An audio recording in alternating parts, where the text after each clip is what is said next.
Hi, what is an ideal client profile and how do you define yours?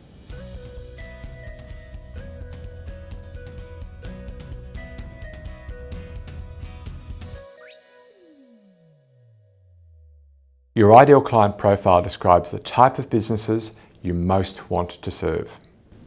Your ideal client profile doesn't describe your segments, it doesn't describe the roles that you're targeting within those segments. But it does describe some really critical things. Let me take you a little deeper and show you how now. Your target market in any go-to-market plan are those businesses who are most affected by the problem that you can solve better than anybody else. Consider all of the problems that you can solve and stack rank them like this. Consider those problems that are really attractive to focus on, those problems that you're really good at solving, and choose one that has the right balance of attractiveness and strength. I've blogged on that topic quite often. You can dive in and find more blogs inside the website for that topic.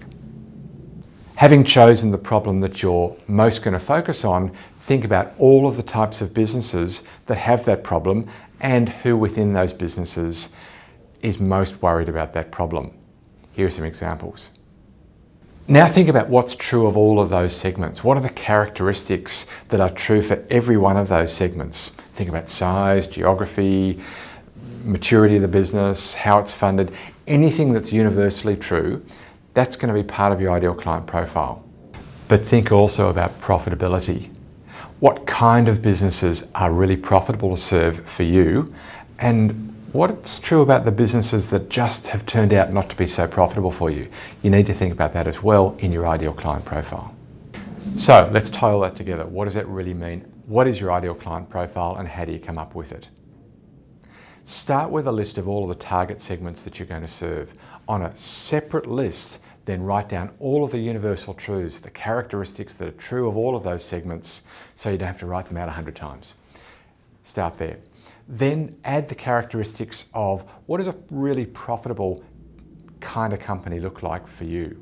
How are they run, how are they managed, how are they governed, whatever else characterises a profitable company.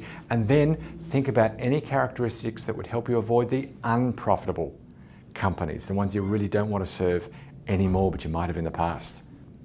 Take all of that, colour it aggressively, and carve it in stone and communicate it widely.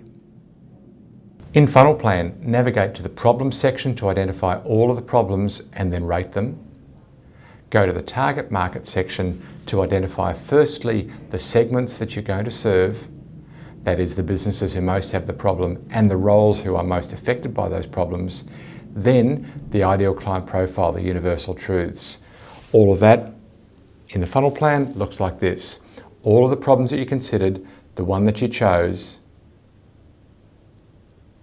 the segments you identified, including the role and the type of business and how much emphasis you're going to give each, and then the universal truths, the ideal client profile of the most profitable companies that you want to serve. So if you don't have a funnel plan, go get one. You can get a free one here at funnelplan.com. The paid versions have a lot more functionality, but the free one's a great place to start. Go to funnelplan.com, get yourself a funnel plan, identify the problem that you solve, the ideal client profile, and then the target markets that you're going to serve. Well, that's it for this week. I hope you got a lot of value out of it. I had a lot of fun pulling it together for you. Lots more lined up for next week. And until then, may your funnel be full and always flowing. Our thanks this week to Rihanna Busler for production. My name's Hugh McFarlane, and it's been my absolute pleasure to have scripted and presented this week's show.